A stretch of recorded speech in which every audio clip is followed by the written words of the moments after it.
আসসালামু আলাইকুম রহমতুল্লাহি ওবরাকাতুহ।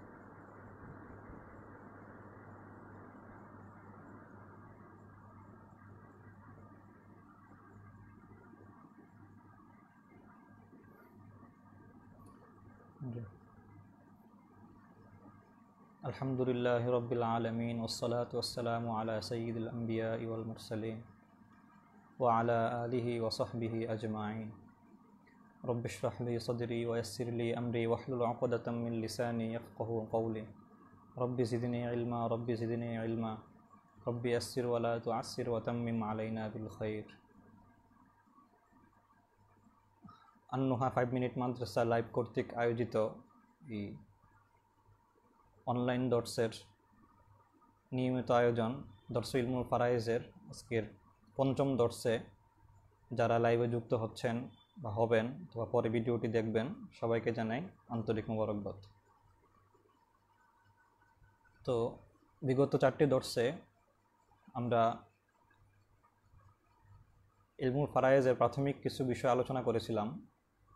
আজকে ইনশাল্লাহ আমরা মূল কিতাব শুরু করব।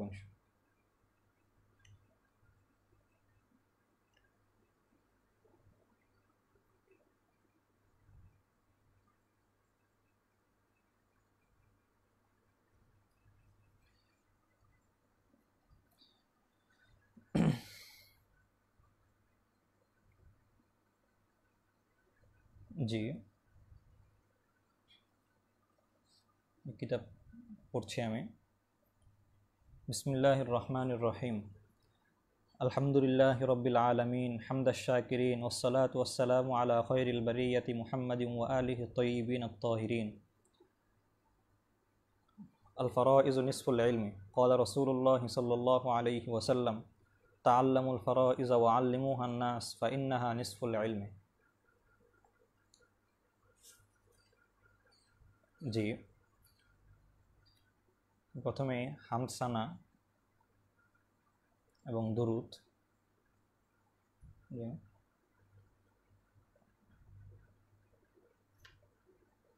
আলহামদুলিল্লাহ রব্বিল আলামিন হামদাশ শাকিরিন, যে সমস্ত প্রশংসা আল্লাহ রব্বুল আলমিনের। হামদাশ শাকিরিন, আচ্ছা আমি কিতাবটা দেখায় নিলে ভালো হবে, অনেকের কাছে হয়তো নস্খাটে নাই।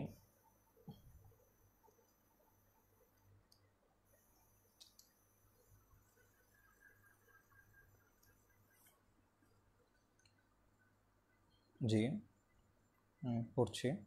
আলহামদুলিল্লাহ রব্বিল আলামিন হামদাশ শাকিরিন ওয়াসসালাতু ওয়াসসালামু আলা খায়রিল বারিয়াতি মুহাম্মাদিন ওয়া আলিহি তাইয়্যিবিন আত-তাহিরিন। قال رسول الله صلى الله عليه وسلم تعلموا الفرائض وعلموها الناس فإنها نصف العلم। জি,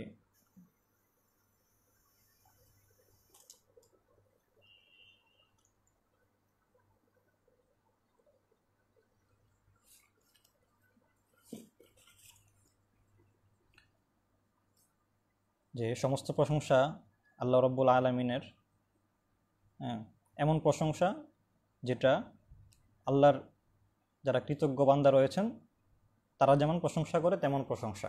মানে হামদাশ শাকিরিন, এটি কাহামদাশ শাকিরিনের কাহামদিশ শাকিরিনের অর্থে মানসুবুন বিনাজরুল খাফিদ হয়েছে। এখানে মূলত কাহামদিশ শাকিরিন ছিল, পরে এটাকে হজফ করে এটাকে নসব দেওয়া হয়েছে হামদাশ শাকিরিন।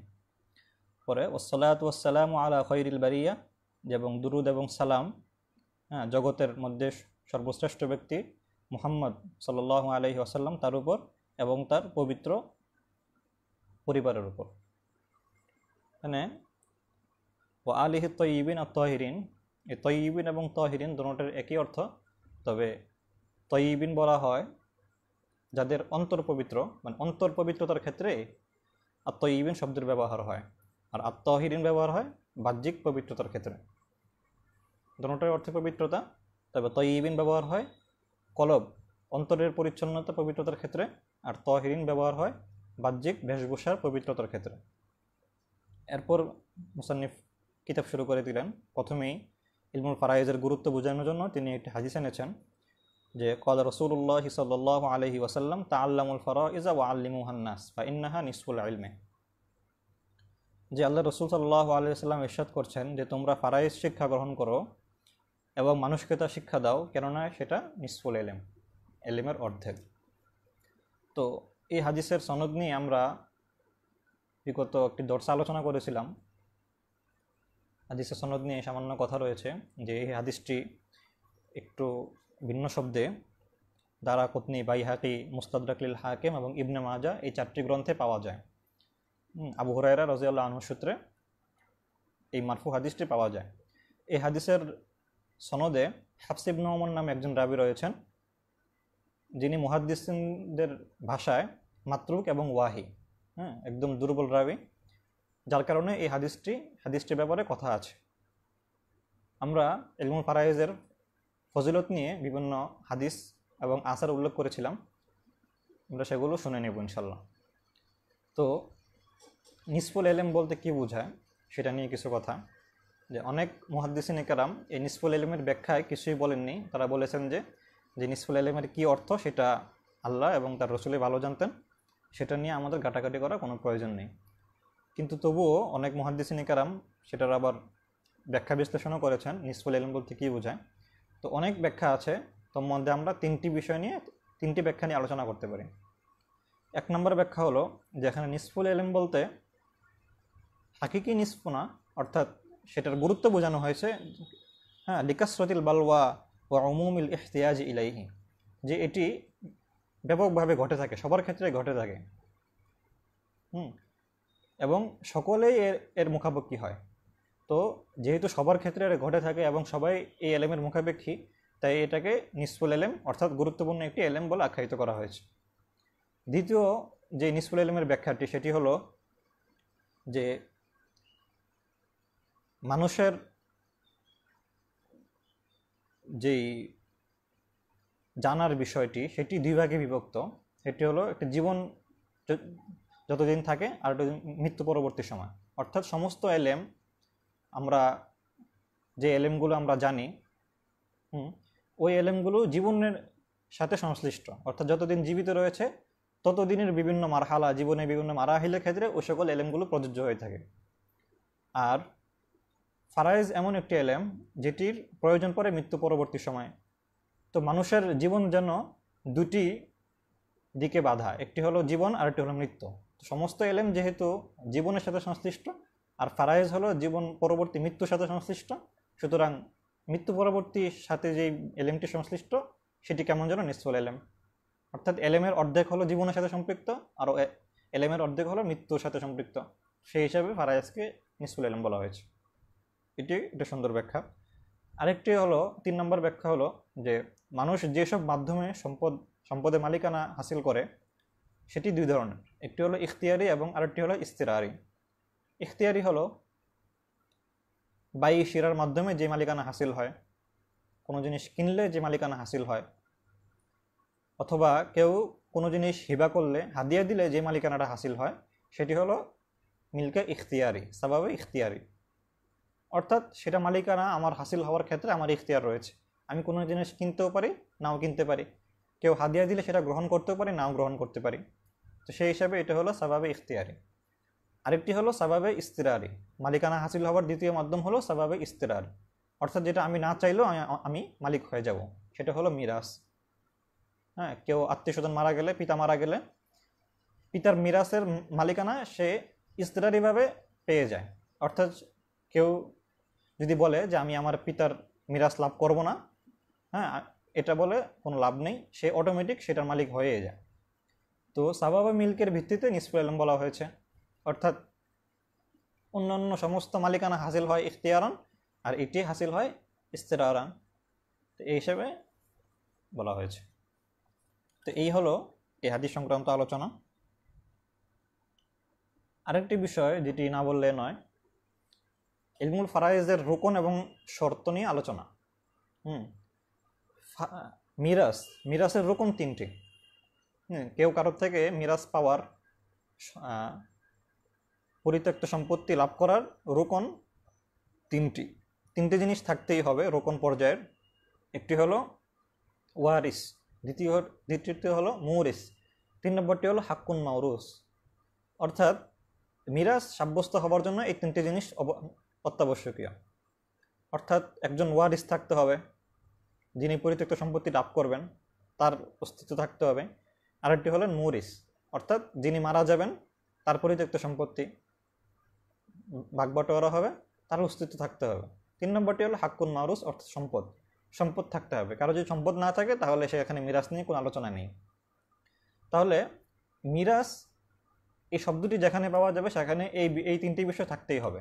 রোকন এই 3টি থাকতেই হবে। একটি হলো ওয়ারিস, আরেকটি হলো মুরিস, আরেকটি হলো হাক্কুন মাউরুস অথবা সম্পদ। আরেকটি হলো মিরাসের শর্ত হলো 3টি। অর্থাৎ যিনি যার সম্পদ বন্টন হবে তার মৃত্যুবরণ করতে হবে। কারো জীবিত অবস্থায় তার মিরাস বন্টন হয় না, কেউ মৃত্যুবরণ করলেই তার মিরাস জারি হয়। সুতরাং যার মিরাস বন্টন হবে তার মৃত্যুবরণ হতে হবে। এবার সেটা এই মৃত্যু এটা আবার অনেক ধরনের। একটা হচ্ছে হাকিকতান, হুকমান, তাকদিরান। হ্যাঁ, হাকিকতান মৃত্যু, কেউ মারা গেল, অ্যাক্সিডেন্টে মারা গেল অথবা তার অসুস্থতা, যে কোনো কারণভাবে সে মারা গেল, এটা হলো হাকিকতান মৌত। আর এটা হলো হুকমান মৌত, অর্থাৎ মাফকুদ। যেমন কেউ নিরুদ্দেশ হয়ে গিয়েছে, বিদেশ গিয়েছে অথবা অনেক দূরে গিয়েছে, এমনভাবে যে আর ফিরে আসছে না, অনেক বছর হয়ে গেছে। সেটা নিয়ে লম্বা আলোচনা সামনে আসবে ইনশাল্লাহ, যদি আল্লাহ বাঁচিয়ে রাখেন। মাফকুদ, যে পরিবার থেকে বিচ্ছিন্ন হয়ে অনেক দিন ধরে যোগাযোগ বিচ্ছিন্ন থাকে, তাহলে তাকেও হুকমান মাইয়িত ধরা হয়েছে, তার সম্পদ বন্টন হবে। তবে সেটার সময় এবং শুরুত নিয়ে সামনে আলোচনা হবে ইনশাল্লাহ। আরেকটি হলো তাকদিরান। হ্যাঁ, মৌতটা তাকদিরানও হইতে পারে, যেমন জানিনুন ফিহি গুররা। কেউ মায়ের পেটে বাচ্চা রয়েছে, তো কেউ তাকে পিটিয়ে মেরে ফেলেছে, ওই মাকে আঘাত করেছে পেটে, যার ফলে এই পেটের যে বাচ্চা রয়েছে বাচ্চাটি নষ্ট হয়ে গিয়েছে, মারা গিয়েছে। তাহলে ওখানে যে বাচ্চাটি মারা গিয়েছে সেটাকেও মওত ধরা হয়েছে তাকদিরান। যদিও সে তার হায়াতটা নিশ্চিত না, সেই পৃথিবীতে চোখ মেলবে কিনা সেটা নিশ্চিত না, তবে তাকদিরান ধরা হয়েছে যে সে জীবিত এবং সে এই আঘাতের কারণে মৃত্যুবরণ করেছে, তো তার মিরাসও জারি হবে ইনশাআল্লাহ। দ্বিতীয় শর্ত হলো উজুদ ওয়ারিসিহি ইনদা মাউতিহি, অর্থাৎ যিনি ওয়ারিস হবেন তার জীবিত থাকতে হবে। অর্থাৎ মুরিস যখন মারা যান, কারো আত্মীয় যখন মারা যান, তখন তার ওয়ারিসকে জীবিত থাকতে হবে। এই জীবিত আবার 2 ধরনের। একটা হচ্ছে হাকিকতান জীবিত, মানে আমি আর আপনি যেমন জীবিত আছি তেমন জীবিত। আরেকটি হলো তাকদিরান, অর্থাৎ গর্ভস্থ সন্তানকেও আমরা একটু আগে বলেছিলাম যে গর্ভস্থ সন্তানকেও জীবিত ধরা হয়। তো গর্ভস্থ সন্তান যদি ওই সময় যদি তার বাবা মারা যায়, অথবা তার কোনো আত্মীয় স্বজন মারা যায় যার থেকে সে মিরাস পাওয়ার, তাহলে সে প্রসবিত হওয়ার পর, সে জন্ম নেওয়ার পর সে ওই সম্পদের মালিক হবে। তো এই হলো উজুদ ওয়ারিসি হাকিকত। অর্থাৎ দ্বিতীয় শর্ত হলো যে ওয়ারিস হবে তার জীবিত থাকতে হবে। 3 নম্বর হলো আল ইলমু বিজিহাতি ইরসিহি করাবাতান আও জাওজিয়াতান আও ওয়ালাআন, অর্থাৎ ওয়ারিস যিনি হবেন তিনি কোন ভিত্তিতে মুরিসের মিরাস লাভ করছেন সেটি জানা থাকতে হবে।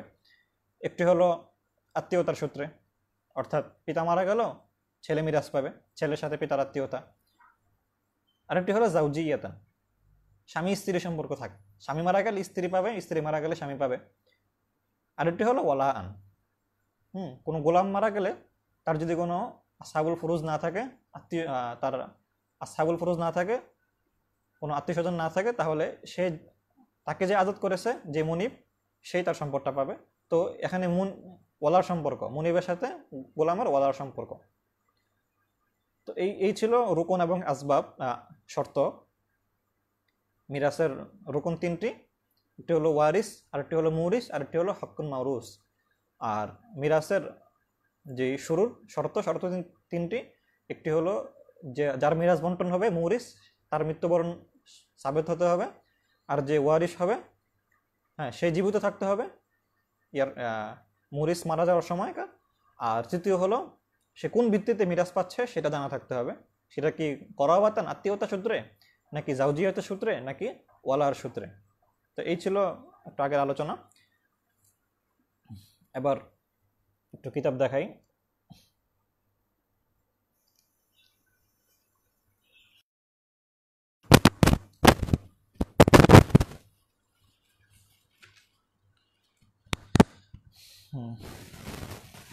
যেখানে আছে আল হুকুকুল মুতাআল্লিকাতু বিতারিকাতিল মাইয়িত, ক্বালা উলামাউনা রাহিমাহুমুল্লাহ, তাআল্লাকু বিতারিকাতিল মাইয়িতি হুকুকুন আরবা'a মুরাত্তাবাতান।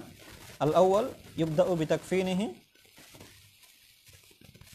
ওয়া তাজহিজিহি মিন গায়রি তাবযিরিন ওয়ালা তাকতিরিন, সুম্মা তুকদা দুয়ুনুহু মিন জামি'i মা বাকিয়া মিন মালিহি, সুম্মা তুনাফফাযু ওয়াসায়াহু মিন সুলুসি মা বাকিয়া বা'দা আদ-দাইনি, সুম্মা ইউকসামুল বাকি বাইনা ওয়ারাসাতিহি বিল কিতাবি সুন্নতি ওয়া ইজমাইল উম্মাহ। তো আবার দেখাই, ক্বালা উলামাউনা রাহিমাহুমুল্লাহ, তাতাআল্লাকু বিতারিকাতিল মাইয়িতি হুকুকুন আরবা'a মুরাত্তাবাতান। আল আউয়াল ইবদাউ বিতাকফিনিহি ওয়া তাজহিজিহি মিন গায়রি তাবযিরিন ওয়ালা তাকতিরিন, সুম্মা তুকদা দুয়ুনুহু মিন জামি'i মা বাকিয়া মিন মালিহি, সুম্মা তুনাফফাযু ওয়াসায়াহু মিন সুলুসি মা বাকিয়া বা'দা আদ-দাইন, সুম্মা ইউকসামুল বাকি বাইনা ওয়ারাসাতিহি বিল কিতাবি ওয়াস সুন্নতি ওয়া ইজমাইল উম্মাহ।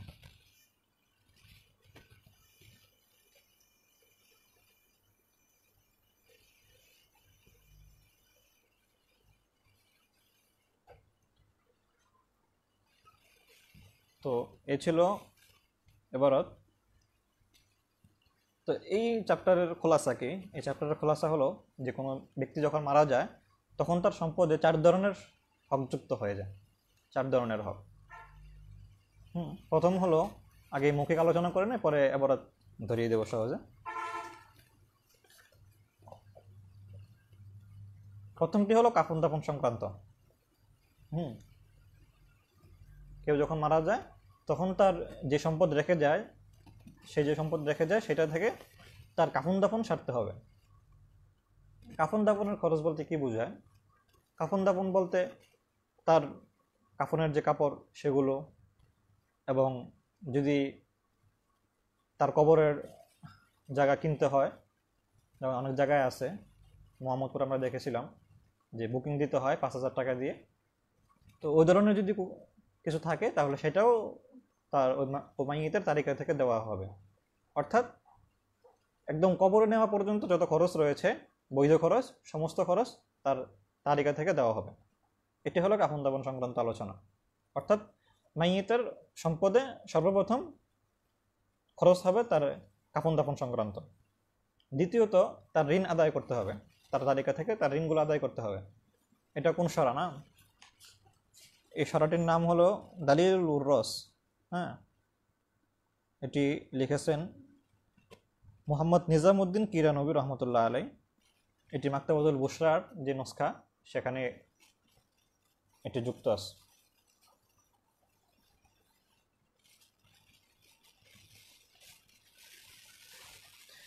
জি, বলছিলাম যে দ্বিতীয় যে হকযুক্ত হয় সেটি হলো তার ঋণ আদায়। তার যে ঋণ রয়েছে সমস্ত ঋণ এই তার তালিকা থেকে আদায় করতে হবে। তৃতীয়ত হলো ওসিয়ত কার্যকর করতে হবে। তার কাফন দাফন এবং ঋণ আদায়ের পর যে সম্পদ রয়েছে ওই সম্পদের 3 ভাগের 1 ভাগ থেকে তার ওসিয়ত কার্যকর করতে হবে, যদি ওসিয়ত সে করে থাকে। না করে থাকলে তো আলোচনা নেই। যদি ওসিয়ত করে থাকে তাহলে ওই ঋণ আদায় এবং তার কাফন দাফনের পর যেটুকু থাকবে ওইটুকুর 3 ভাগের 1 ভাগ দিয়ে তার ওসিয়ত কার্যকর করতে হবে। এরপর বাকি যা থাকবে সেটি হলো আমাদের আলোচ্য বিষয়, অর্থাৎ তালিকা, যেটা বন্টন করতে হবে। তো এই 4টা বিষয়কে সহজে মনে রাখার জন্য এভাবে বলতে পারেন, আত-তাকফিন ওয়াদ-দাইন ওয়াল ওয়াসিয়াতু ওয়া কিসমাতুত তারিকা।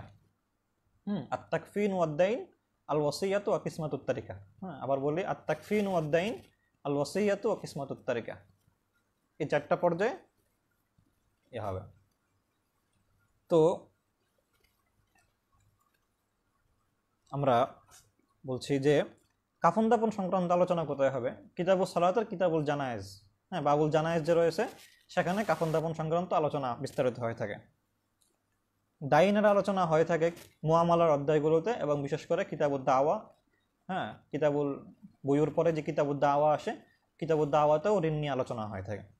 ওসিয়াত, তৃতীয় যে ওসিয়াত, ওসিয়াত নিয়েও লম্বা কিতাব রয়েছে, ফিকহের কিতাবাদিতে খুঁজলে পাওয়া যায়, লম্বা বিস্তার আলোচনা আছে। চতুর্থ যে কিসমতুত তারিকা, সেটা নিয়ে এলো আমাদের আলোচ্য বিষয়। এখন আসি পর্যায়ক্রমে আলোচনাগুলোতে, যে কলা উলামা উনা রহিমাহুল্লাহ, যে আমাদের উলামা কেরাম বলেন, তাতাআল্লাকু বিতারিকাতিল মাইয়িতি হুকুকুন আরবাআতুন মুরাত্তাবাতান, যে মৃত ব্যক্তির যে তালিকা রয়েছে, যে পরিত্যক্ত সম্পত্তি রয়েছে, তাতে পর্যায়ক্রমে 4টি হক যুক্ত হয়। পর্যায়ক্রমে 4টি হক যুক্ত হয়। প্রথম হলো আল আউয়াল ইউবদাউ বিতাকফিনিহি ওয়া তাজহিজিহি মিন গায়রি তাবযিরিন ওয়ালা তাকতিরিন, যে প্রথমে তার কাফন দাফন দিয়ে শুরু করতে হবে, সেটা অপচয় এবং কৃপণতা ছাড়া, তাবজির ওয়ালা তাকতির। হ্যাঁ, তাবজির থাকতে পারবে না, তাকতির থাকতে পারবে না। তাকফিন এবং তাজহিজ দুটোর একই অর্থ, আতফে তাফসিরে হয়েছে এখানে। আর তাবজির এবং তাকতির, তাবজির তো হলো অপচয়, ওয়ালা তুবাজির তাবজিরা, কোরআন মাজিদে এসেছে, এবং তাকতির মানে কৃপণতা, প্রয়োজনের চেয়ে কম খরচ করা। এই তাবজির এবং তাকতির এটি দুইভাবে হতে পারে। একটি হলো সংখ্যার দিক থেকে তাবজির এবং তাকতির, আর একটি হলো মূল্যের দিক থেকে তাবজির এবং তাকতির। আওয়াজ কম আসছে, আওয়াজটা কম আসার কথা না। যদি কারো আওয়াজ কম এসে থাকে তাহলে আপনাদের মোবাইল একটু সাউন্ড বাড়ায় নিতে পারেন। আমার তো আশা করি শোনা যাচ্ছে। জি, আমি জোরে বলার চেষ্টা করছি যে তাবজির এবং তাকতির এটা দুইভাবে হতে পারে। একটি হলো সংখ্যার দিক থেকে, আর একটি হলো মূল্যের দিক থেকে। সংখ্যার দিক থেকে হলো যে পুরুষের জন্য 3টি কাফনের কাপড় প্রয়োজন, আর মহিলার জন্য প্রয়োজন 5টি। তো পুরুষের ক্ষেত্রে যদি 4টি ব্যবহার করা হয়, 5টি ব্যবহার করা হয়, তাহলে সেটি হলো তাবজির, অপচয়। আর যদি কারো 3টির জায়গায় 2টি ব্যবহার করা হয়, 1টি ব্যবহার করা হয়, তাহলে সেটি হলো তাকতির। আর মহিলার ক্ষেত্রে একই কথা, মহিলার লাগে 5টি, সেখানে যদি 6টি ব্যবহার করা হয় তাহলে সেটি হলো তাবজির, আর যদি 4টি ব্যবহার করা হয়, 3টি ব্যবহার করা হয়, সেটি হলো তাকতির। আর মূল্যের দিক থেকেও হতে পারে তাবজির এবং তাকতির, সেটি মূল্যের দিক থেকেও হতে পারে। অর্থাৎ জীবিত অবস্থায় ওই যে মারা গেছে, সেই জীবিত অবস্থায় যে ধরনের পোশাক পরতো, যদি সেই ধরনের যে মূল্যমানের পোশাক পরতো তার থেকে যদি বেশি মূল্যের কাফন দেওয়া হয়, তাহলে সেটি হলো তাবজির। আর যদি কম মূল্যের দেওয়া হয়, সেটি হলো তাকতির। তো এ কারণেই তাবজির এবং তাকতিরের এই উভয় সংকট থেকে বাঁচার জন্য মধ্যম মানের কাপড় দেওয়া যেতে পারে। দ্বিতীয়ত আলোচনা হলো সুম্মা তুকদা দুয়ুনুহু।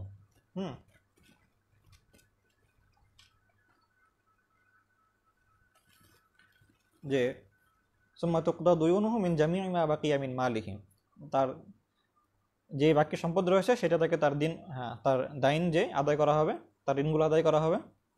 এই দুইনের মধ্যে একদম দাইন এবং করজ দুটোটাই দাগ। হ্যাঁ, দাইন বলা হয় কোনো জিনিস ক্রয় করার সময় যে মূল্য অনাদায়ী রয়ে গেছে সেটাকে বলা হয় দাইন।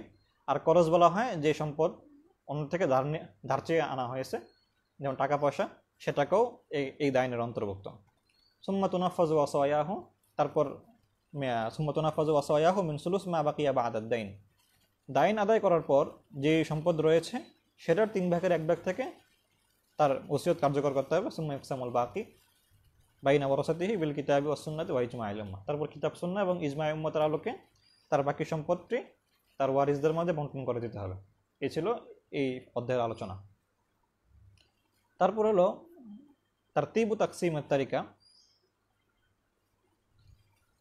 যে ওয়ারিসদের এবার মধ্যে অনেক ভাগ রয়েছে, প্রকার রয়েছে, কে কার উপর মুকদ্দম হবে সেটা নিয়ে এখন আলোচনা হবে। যে মৃত ব্যক্তি মারা গেলে, মানে কোনো ব্যক্তি মারা গেলে তার সম্পত্তিকে পর্যায়ক্রমে তার ওয়ারিসদেরকে দেওয়া হয়। এই তার ওয়ারিসদের পর্যায়ক্রম নিয়ে এই অধ্যায় আলোচনা হবে, তার তিবু তাকসিমের তালিকা। তো এবারত পড়ার আগে একটু মৌখিক বলে নিই যে মোট 8টি স্তর রয়েছে। এই আসহাবুল, যারা মিরাজটি পায়, যারা সম্পদ পায়, তাদের স্তর হলো 7টি না 8টি। 1 নম্বর স্তর হলো আসহাবুল ফারায়েজ, অর্থাৎ যাদের অংশটি সুনির্ধারিত কিতাবুল্লাহ এবং সুন্নাহ দ্বারা, যাদের অংশটি সুনির্ধারিত। দ্বিতীয়ত হলো আসহাবুল ফারাইজকে দেওয়ার পর যদি কিছু থাকে তারপর সম্পদটা পাবে হলো আসাবাত। আসাবা যারা, আসাবা দুই প্রকার, আসাবা মিন জিহাতিন নাসাব, আসাবা মিন জিহাতিস সাবাব। আসাবা মিন জিহাতিন নাসাব এর পরিচয় কি? আসাবা মিন জিহাতিন নাসাব বলা হয় বংশের ওই সকল আত্মীয়, হ্যাঁ বংশের ওই সকল আত্মীয় যারা আসহাবুল ফুরুজ, যারা এর নেওয়ার পর যা থাকে অবশিষ্ট অংশগুলো তারা নিয়ে নেয়। আরবিতে বললে যে কুল্লু মান ইয়াখুযু মা আবাকাতহু আসহাবুল ফারাইজি ওয়া ইনদাল ইনফিরাদি ইউহরিজু জামিআ আল মালি। যে আসাবা মিন জিহাতিন নাসাবের পরিচয় হলো ওই সকল আত্মীয় আসহাবুল ফারাইজ নেওয়ার পর যা বাকি থাকে তারা তা নিয়ে নেয়। ওয়া ইনদাল ইনফিরাদ, অর্থাৎ যদি আসহাবুল ফারাইজ না থাকে তাহলে তারা সমস্ত সম্পদটা একাই নিয়ে নেয়। অর্থাৎ ছেলে, হ্যাঁ ছেলের সাথে যদি মেয়ে থাকে ছেলে মেয়ে। তো আসাবা এরা হলো আসহাবুল ফুরুজ নেওয়ার পর যা থাকে বাকি সব ওরা নিয়ে নেয়। এ হলো আসাবার পরিচয়। আসাবার আরেক কিসিম হলো আসাবা মিন জিহাতিস সাবাব। আসাবা মিন জিহাতিস সাবাবের অপর নাম হলো মাউদাল আতাকা। মাউদাল আতাকা জিনিসটা কি? মাউদাল আতাকা হলো যে যে আমাদের যুগে বর্তমান প্রচলিত নেই, যে আগের যুগে যখন গোলামবান্দির প্রচলন ছিল তখন কোনো গোলামকে যদি কোনো মনিব আজাদ করত, ক্রয় করে যদি আজাদ করত, তাহলে ওই গোলাম যখন মৃত্যুবরণ করবে তখন তার যদি কোনো আসহাবুল ফারাইজ না থাকে, তার কোনো আত্মীয় স্বজন না থাকে তার সম্পদ নেওয়ার মতো, তখন তার সম্পদটা ওয়ালায়ের ভিত্তিতে তার মনিব নিয়ে নেয়। সে যে মনিব তাকে আজাদ করেছিল সে নিয়ে নেয়। অথবা হ্যাঁ, তো যদি ওই গোলামের মনিব যে আজাদ করেছিল সে যদি জীবিত না থাকে তাহলে ওই মনিবের যারা আসাবা রয়েছে তারা ওই ওই গোলামের সম্পদটা পেয়ে যায়। এই হলো আসবা মিন জিহাতিস সাবাব। আসবা মিন জিহাতিন নাসাব এবং আসবা মিন জিহাতিস সাবাব, এই দুই ধরনের আসবা।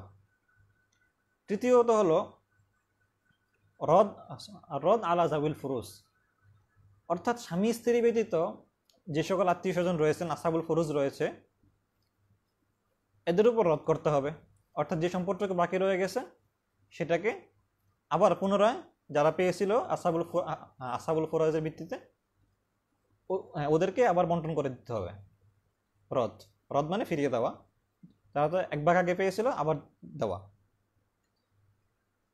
তারপরে যদি কিছু থেকে যায় অথবা রদ করার মতো কেউ না থাকে তাহলে হলো চতুর্থ স্তর হলো জাউল আরহাম।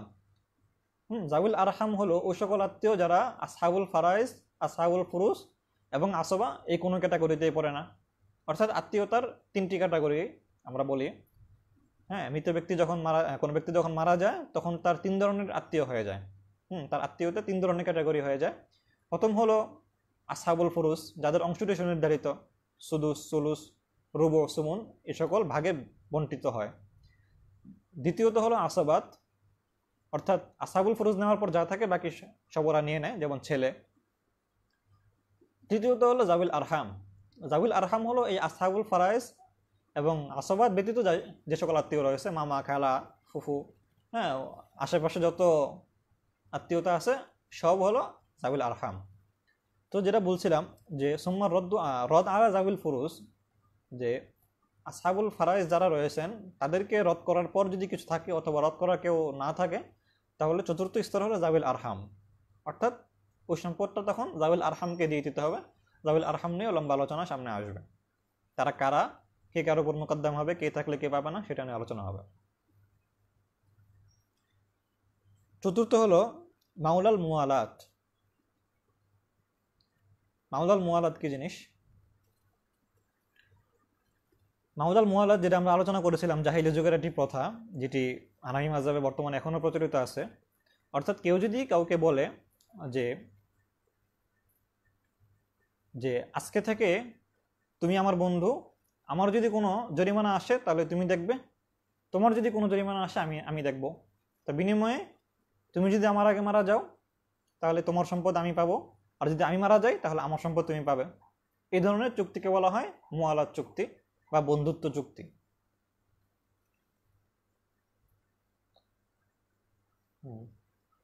স্বামী স্ত্রীর উপর কেন রদ হয় না সেটা রদের আলোচনা সামনে আসবে ইনশাল্লাহ। সালাফদের থেকে এটা বর্ণিত হয়নি। সালাফ, আমাদের ওলামায়ে কেরাম, সালাফ, সাহাবায়ে কেরাম এবং তাবে তাবেঈন, ওনারা রদ করেছেন শুধু আসহাবুল ফুরুজকে, স্বামী স্ত্রী ব্যতীত অন্যদেরকে রদ করেছেন। স্বামী স্ত্রীকে রদ করেননি। এটা নিয়ে আলোচনা হবে সামনে, বিস্তারিত আলোচনা হবে। এখন শুধু আমরা ভাগগুলো বুঝে নেই সহজে, সামনে ইনশাআল্লাহ এগুলো মনে রাখতে সুবিধা হবে। তো মামুদাল মুয়ালাত, হ্যাঁ, জাবিল আরহামের পরে হলো মামুদাল মুয়ালাতের স্তর। তো মামুদাল মুয়ালাত যেটা বললাম, যে একজন আরেকজনকে বলা যে আমার জরিমানা আসলে তুমি দেখবে, তোমার জরিমানা আসলে আমি দেখবো, বিনিময়ে আমি মারা গেলে আমার সম্পদ তুমি পাবে, তুমি মারা গেলে তোমার সম্পদ আমি পাবো। তো এই ধরনের মুয়ালাত চুক্তি বর্তমান সমাজে একটা বলতে গেলে নাই।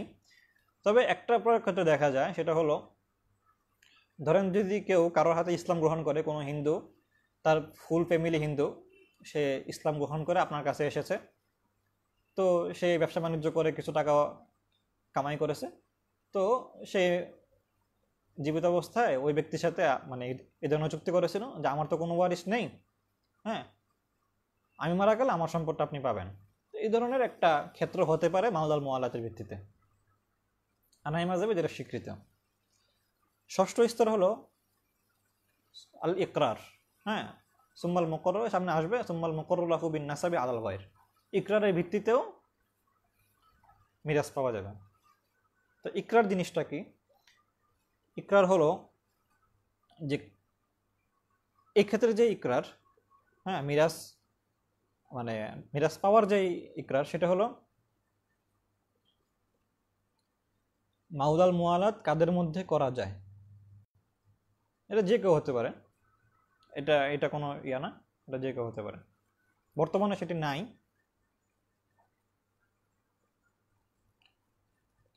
হ্যাঁ, এখানে যেই এবারটি রয়েছে সুম্মাল মুকররু লাহু বিন নাসাবি আলাল গায়রি বিহাইসু লাম ইয়াসবুত নাসাবুহু বিইকরারিহি মিন যালিকাল গায়র, যে আমরা এবারটি করে ধরবো, আগে মুখে বলে নেই।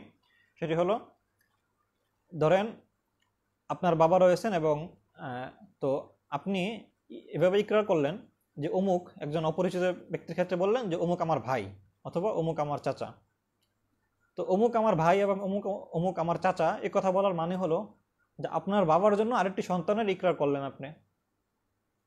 ইকরারটা যদিও আপনার ক্ষেত্রে, অর্থাৎ আমার ভাই বললেন যে অমুক আমার ভাই, কিন্তু এই ইকরারটি গিয়ে পড়লো আপনার বাবার উপরে, অর্থাৎ আপনার বাবার যেমন আরেকটি সন্তান রয়েছে। তো আপনার বাবা যদি সেটি স্বীকৃতি না দেন, তাহলে আপনার বাবা থেকে ওই ওই যার ব্যাপারে আপনি ইকরার করলেন সে মিরাজ পাবে না। কিন্তু আপনি যখন মারা যাবেন, তখন এই ষষ্ঠ স্তরে এসে আপনার এই ভাই আপনার ভাই হিসেবে মিরাজ পাবে। আবার বলছি, কেউ যখন ইকরার করে একজন মাজহুরুন নাসাব অপরিচিত ব্যক্তির ক্ষেত্রে যে অমুক আমার ভাই অথবা অমুক আমার চাচা, তাহলে অমুক আমার ভাই কথা বলার মানে হলো আপনার বাবার জন্য আরেকটি সন্তানের ইকরার করা, এবং অমুক আমার চাচা এই কথা বলার মানে হলো আপনার দাদার জন্য আরেকটি সন্তান সাবেত করা। যদি আপনার ক্ষেত্রে ইকরার, কিন্তু সেটি মূলত গিয়ে পড়ে আপনার বাবা এবং দাদার উপরে। তো এটার ফলাফল হলো, যদি আপনার বাবা আপনার ওই তথাকথিত ভাইকে যদি স্বীকৃতি না দেয়, স্বীকৃতি দিলে তো হলোই, সে সম্পদ পেয়ে যাবে। আর যদি ওই ভাই আপনাকে স্বীকৃতি না দেয়, আপনার বাবা যদি ওই ভাইকে নিজের সন্তান বলে স্বীকৃতি না দেয়, তাহলে সে আপনার বাবার মিরাজ পাবে না। কিন্তু আপনি যখন মারা যাবেন, হ্যাঁ, তখন এই ভাই আপনার ভাই হিসেবে মিরাজ পাবে। ওই যে মিরাজ পাবে সেটি হলো আল ইকরার, যেটি ষষ্ঠ স্তর। তদ্রূপ চাচার ক্ষেত্রে একই কথা। 7 নম্বর স্তর হলো মুসালাহু বিজামিউল মাল, অর্থাৎ আমরা আগে বলেছিলাম যে মৃত ব্যক্তি যদি কারো ব্যাপারে ওসিয়ত করে যায়, তাহলে ঋণ আদায়ের পর যেটুকু থাকে ওইটুকুর 3 ভাগের 1 ভাগ থেকে ওসিয়ত কার্যকর করা হবে। কিন্তু কারো ক্ষেত্রে যদি বেশি ওসিয়ত করে যায়, পুরো সম্পদের ওসিয়ত করে যায় কোনো ব্যক্তি, যেমন জায়েদ ওসিয়ত করলো খালেদের জন্য সমস্ত সম্পদের, অথচ জায়েদের আরও অনেক সন্তানাদি রয়েছে, আত্মীয় স্বজন রয়েছে। তো কোনোভাবে যদি কোনো সম্পদ থেকে যায় এবং এই স্তর পর্যন্ত আসে, সম্পদ থাকে, কেউ না থাকে নেওয়ার মতো, তাহলে 7 নম্বরে এসে এই মুসালাহু বিজামিউল মাল, যে যার জন্য সমস্ত সম্পদ ওসিয়ত করা হয়েছিল, সে পাবে। 8 নম্বর হলো বাইতুল মাল। হ্যাঁ, মুসলিম রাষ্ট্রের রাষ্ট্রীয় কোষাগারে জমা হবে। তো বাইতুল মালের অস্তিত্ব অনেক আগেই বিলীন হয়ে গেছে, বাইতুল মালের কোনো অস্তিত্ব নেই বর্তমানে। তো বর্তমানে ফুকাহায়ে কেরাম বাইতুল মালের স্থলাভিষিক্ত ধরেছেন আর রদ্দু আলা আলাজ্জাউজাইন, স্বামী স্ত্রীর উপর রদ, অর্থাৎ স্বামী স্ত্রীর উপর তো পূর্বে রদ হয় না, যেটা আমরা তৃতীয় স্তরে দেখেছিলাম। আর রদ্দু আলা জাউল ফুরুস, স্বামী স্ত্রী ব্যতীত অন্যান্য যে আত্মীয় স্বজন রয়েছে তাদের উপর রদ হয়। কিন্তু কোনোভাবে যদি সম্পদ থেকে যায়, বাকি থেকে যায় এবং নেওয়ার মতো কেউ না থাকে, তাহলে সপ্তম স্তর বলা যায়, অষ্টম স্তর, তো বাইতুল মালের অনুপস্থিতিতে যে এটা বাইতুল মালের অনুপস্থিতিতে, বর্তমানে বাইতুল মালের অনুপস্থিতিতে সেই সম্পদটুকু স্বামী স্ত্রীর উপর রদ হবে। এই হলো মোট 8টি বা 9টি স্তর। আবার বলছি, মৃত ব্যক্তির তালিকা বন্টন আত্মীয়দের মধ্যে হয়। তো এই আত্মীয়তার স্তর মোট করা হয়েছে 9টি বা 8টি। প্রথম হলো আসহাবুল ফুরুস, যাদের অংশটি কিতাবুল্লাহ সুনির্ধারিত, সুদুস, রুবু, সুমুন এই ধরনের ইয়াতে।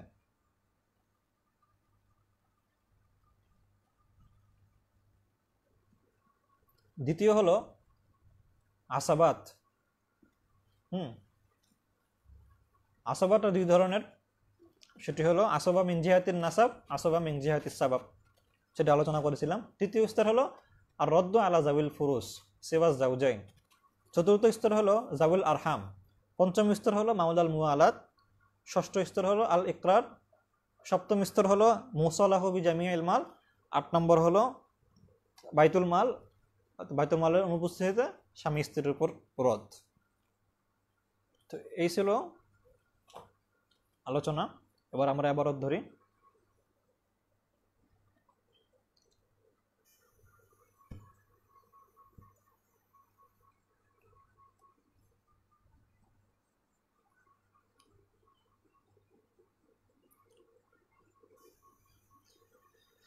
যে তারতিবু তাকসিমের তারিকা, ফায়ুবদাউ বিআসহাবিল ফারাইজি ওয়া হুমুল্লাযীনা লাহুম সিহামুন মুকদ্দারাতুন ফি কিতাবিল্লাহি তাআলা। যে প্রথমে আসহাবুল ফারাইজ দিয়ে শুরু করতে হবে, অর্থাৎ যাদের অংশটি কিতাবুল্লাহ সুনির্ধারিত, তাদের জন্য সুনির্ধারিত অংশ রয়েছে, সিহামুন মুকদ্দারা। সুম্মা বিল আসবাতি মিন জিহাতিন নাসাব, তারপর হলো আসবাত যারা নসবের ভিত্তিতে আসবা হয়, যেটা আমরা বলেছিলাম যে ওয়াল আসবাতু কুল্লু মান ইয়াখুযু মা আবাকাতহু আসহাবুল ফারাইজ ওয়া ইনদাল ইনফিরাদি ইউহরিজু জামিআ আল মালি। অর্থাৎ ওই আসবা বলা হয় এমন সব আত্মীয় যারা আসহাবুল ফারাইজ নেওয়ার পর যা বাকি থাকে সেটা তারা পায়। ওয়া ইনদাল ইনফিরাদি আই ইনফিরাদি আন আসহাবুল ফারাইজ ইউহরিজু জামিআ আল মাল, আসহাবুল ফারাইজ না থাকা অবস্থায় তারা সমস্ত সম্পদ নিয়ে নেয়। সুম্মা বিল আসবাতি মিন জিহাতিস সাবাব ওয়া হুয়া মাউলাল আতাকা। তারপর আসে ওই স্তর যেটা হলো আসবা মিন জিহাতিস সাবাব, যেটাকে মাউলাল আতাকা বলা হয়। আমাদের আতাকা বলেছিলাম, আমরা তারিফ করেছিলাম যে কোনো ব্যক্তি যদি কোনো গোলামকে আজাদ করে, ওই গোলামের যদি কোনো সম্পদ থাকে এবং তার কোনো আত্মীয় স্বজন না থাকে নেওয়ার মতো, তাহলে এই সম্পদটা ওই মনিব পেয়ে যায় যে আজাদ করেছিল। সুম্মা আসবাতুহু আলা তারতিব, যদি ওই মাউলাল আতাকা জীবিত না থাকে, এই মাউলাল আতাকা যদি জীবিত না থাকে তাহলে তার আসবারা পেয়ে যায় আলাত তারতিব। ওই আলাত তারতিব বলতে আসবা, ওই আসবার মধ্যে যারা আসবা মিন জিহাতিন নাসাব তারা অগ্রবর্তী হবে, আসবা মিন জিহাতিস সাবাব যারা তারা মুআক্খার হবে। আচ্ছা, সুম্মা রদ্দু আলা জাউল ফুরুজিন নাসাবিয়্যাতি বিকদরি হুকুকিহিম, তারা যে অংশটুকু পেয়েছিল, ওই যাদের অংশ সুনির্ধারিত আমরা প্রথম স্তরে দেখেছিলাম, তাদের উপর রদ হবে। সুম্মা জাউল আরহাম, চতুর্থ হলো জাউল আরহাম, অর্থাৎ জাউল আরহাম হলো যারা আসবাও না এবং আসহাবুল ফারাইজও না, ওই সকল আত্মীয়, মামা, খালা, চাচা, ফুফু, ওই ধরনের যারা রয়েছেন আর চাচা না, চাচা আসবা। তারপর হলো সুম্মা মাউলাল মুআলাত, যারা মুআলাত চুক্তি আবদ্ধ হয় তারা। সুম্মাল মুকররু লাহু বিন নাসাবি আলাল গায়রি বিহাইসু লাম ইয়াসবুত নাসাবুহু বিইকরারিহি মিন যালিকাল গায়রি ইযা মাতাল মুকিররু আলা ইকরারিহি। এটা বলছি, মুকররু লাহু বিন নাসাব, যার জন্য বংশের ইকরার করা হয়েছে, আলাল গায়রি যেটা অন্যের উপরে কি আবর্তিত হয়, অর্থাৎ কেউ কারোর জন্য ভাই সাবেত করা অথবা চাচা সাবেত করা, এটা মূলত ভাই সাবেত করলে, ভাই ইকরার করলে সেটা তার বাবার উপর গিয়ে পড়ে যে তার বাবার আরেকটি সন্তান রয়েছে, আর যদি কেউ চাচা বলে ইকরার করে তাহলে তার দাদার উপর গিয়ে পড়ে যে তার দাদার আরেকটি সন্তান রয়েছে। এটাই হলো আদাল গয়রের ব্যাখ্যা। এভাবে যে বিহাইসুলাম ইয়াসবুত নাসাবুহু বিইকরারিহি মিন যালিকাল গয়রি আই বিমুজাররদি ইকরারিহি মিন যালিকাল গয়রি, অর্থাৎ ওই ইকরারের দ্বারাই তার নসবটা সাবেত হয় না। অর্থাৎ আপনি যদি আপনার ভাই একজন অপরিচিত ব্যক্তির ক্ষেত্রে এই কথা ইকরার করেন যে অমুক আমার ভাই, তাহলে আপনার এই ইকরারের মাধ্যমেই সে আপনার ভাই সাবেত হয়ে যাবে না, বরং আপনার বাবার ইকরার লাগবে, স্বীকৃতি লাগবে। তদ্রূপ আপনার চাচা সাবেত হয়ে যাবে না যতক্ষণ না আপনার দাদা সেটাকে স্বীকৃতি না দিবে। তো সেটাই বললো যে বিহাইসুলাম ইয়াসবুত নাসাবুহু বিইকরারিহি মিন যালিকাল গয়রি, যে ওই গায়ের অর্থাৎ আপনার বাবা এবং দাদা তাদের থেকে আপনার ইকরারের দ্বারা আই বিইকরারি নাফসিহি, আপনার ইকরারের দ্বারা ওই জালিকাল গয়র আপনার দাদা কিংবা বাবার থেকে নসব সাবেত হবে না তার ইকরার ছাড়া, ইল্লা বিইকরারিহি, তার ইকরার ছাড়া, তার স্বীকৃতি ছাড়া, শুধু আপনার ইকরার দ্বারাই সে আপনার ভাই সাবেত হবে না কিংবা আপনার চাচা সাবেত হবে না। সেটাই বললো এখানে। আরেকটি হলো ইদা মাতাল মুকিরু আলা ইকরারিহি, অর্থাৎ ওই আপনি যে ইকরার করলেন অথবা যে ব্যক্তি ইকরার করলো সে ওই ইকরারের উপরে মৃত্যুবরণ করতে হবে, অর্থাৎ জীবিত যতদিন থাকে একদম মৃত্যু পর্যন্ত তার ইকরারের উপর তার বহাল থাকতে হবে। এই হলো 7 নম্বর স্তর হলো সুম্মাল মুসালাহু বিজামিআল মাল, যে যার জন্য সমস্ত সম্পদ ওসিয়ত করেছিল। 8 নম্বর স্তর হলো বাইতুল মাল। তো এই ছিল, কিতাবটা সবার কাছে আছে কিনা এটা জানা থাকলে ভালো হতো, কারণ এই কিতাব দেখাতে হচ্ছে বারবার, ডিস্টার্ব হচ্ছে, তো কিছু করার নাই। তো অনেক লম্বা সময় হয়ে গেছে। তো এই ছিল আজকের মতো আলোচনা। তো আজকে আমরা কয়েকটা বিষয় পড়লাম, সেটা হলো একটা হলো শুরু থেকে আবার বলছি যে নিসফুল এলেম এর ব্যাখ্যা পড়েছি আমরা। তারপর মৃত ব্যক্তি সম্পদে কয়েকটি হক যুক্ত হয়, 4টি হক যুক্ত হয় পর্যায়ক্রমে। আর আরেকটি হলো যে মৃত ব্যক্তির সম্পদটি পর্যায়ক্রমে কারা কারা পায়। মোট 8টি স্তর আমরা দেখিয়েছিলাম। এই 8টি স্তরে আমরা এগুলো দেখবো ইনশাল্লাহ, পরে আসবো। আজকের মতো লাইভ শেষ করছি। সামনের অধ্যায়ে, সামনের দর্শে আমরা ফিল মাওয়ানে, অর্থাৎ কোন কোন দোষের কারণে সম্পদ থেকে বঞ্চিত হয়, সে মিরাজ পাওয়ার কথা কিন্তু এই দোষের কারণে সে মিরাজ থেকে বঞ্চিত হয়, এই ধরনের কী কী মানে রয়েছে সেই মানেগুলো নিয়ে আলোচনা করবো ইনশাল্লাহ বুধবার। ইনশাল্লাহ এমন সময় আমরা মিলিত হব। তো দোয়া চাই, সবাই ভালো থাকবেন, সুস্থ থাকবেন। আসসালামু আলাইকুম ওয়া রাহমাতুল্লাহি ওয়া বারাকাতুহু।